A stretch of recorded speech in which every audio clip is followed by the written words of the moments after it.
नमस्कार। 60 वर्ष वयस्क सुभद्रा हिताधिकारी को मिलिबो पेंशन। जेन माने सुभद्रा योजना आवेदन करिथिले से माने 60 वर्ष से मन के पूरी जाइछे बोले आपन के वार्धक्य भत्ता लागि आवेदन करि पारबे। महिला एवं शिशु विकास विभाग पक्षर सूचना प्रदान करा जाइछि जे सुभद्रा योजना हिताधिकारी मान को 60 वर्ष वयस प्राप्त करिया परे वार्धक्य भत्ता पेंशन पई आवेदन करि पारबे।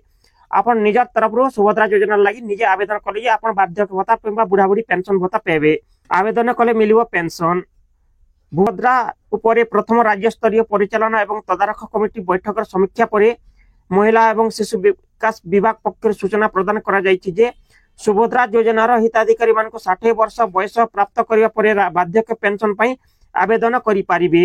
मधुबाबू पेंशन योजना एवं एमबीपीवाई एवं जातीय सामाजिक सहायक कार्यक्रम एनएसएपी रे सुभद्रा योजनार पूर्वतन हिताधिकारी को अंतर्भुक्त करने को सरकार पक्ष चिठी करा जायछि। ठीक कथा एटा तो बहुत बड़ कथा नहीं। आगर भी लोक जिते 60 वर्ष से प्राप्त होता है निजे तरफ रू सुभद्रा योजना छाड़ी आपन जिते 60 वर्ष पूरी से भिन्नक्षम हो वार्धक्य भत्ता से निजे आवेदन कर पारुथिले।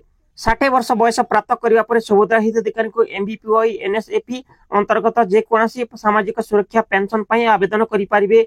किंतु पेंशन मंजूरी संपृक्त योजना निर्देशावली अनुଯାयी समस्त योग्यता मानदंड पूर्ण करने जरूरी अटे। यह सहित यही व्यवस्था उपलब्ध उपर निर्भर करिवो।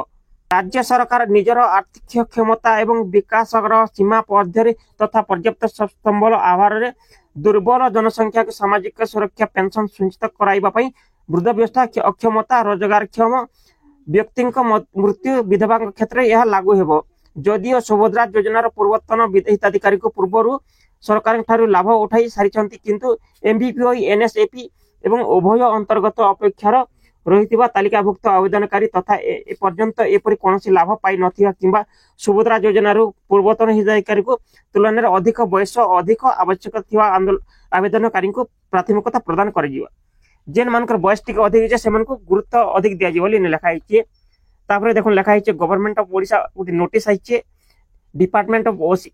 Department of social security and employment of pension and disability देखो 16 तारीख 9 मास 2025 तारीख रे नोटिस जारी कराई ओडिशा सरकार तरफ चिठी नंबर होचे 10808 जेनटा कि Deepak Routray OAS additional secretary of government of women child development department जेनटा कि ओडिशा सरकार जेन मन इने लिखाई 60 वर्ष जे मन के पूर्ण होई से मन सुभद्रा योजना बात पड़ीछन से मन निजर तरफ एमने एमबीपी और एनएसपी अंतर्गत सुभद्रा योजनार पूर्वतन हिताधिकारी पेंशन मंजूरी करने कौन स्वतंत्र व्यवस्था छाड़र आवश्यकता नहीं।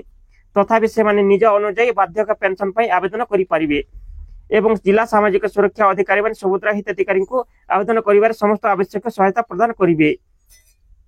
सुभद्रा योजनार पूर्वतन हिताधिकारी सीधा सलख एमबीपी और एनएसएपी आवेश नहीं से 60 वर्ष पर आवेदन करने को पड़ो। 60 वर्ष जेन मान से आवेदन कर 60 वर्ष भितर के आवेदन करुच्ची। प्रथमे अधिक वयस्क दुर्बल अपेक्षा तालिका थिबा लोकन को प्राथमिकता मिलिबो बोली महिला एवं शिशु विकास विभाग पक्षर जारी होइतिबा सूचना उल्लेख कराइछि।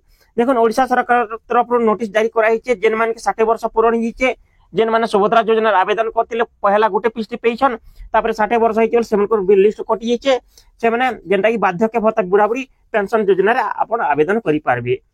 सरकार तरफ निर्देश दिया जाइए।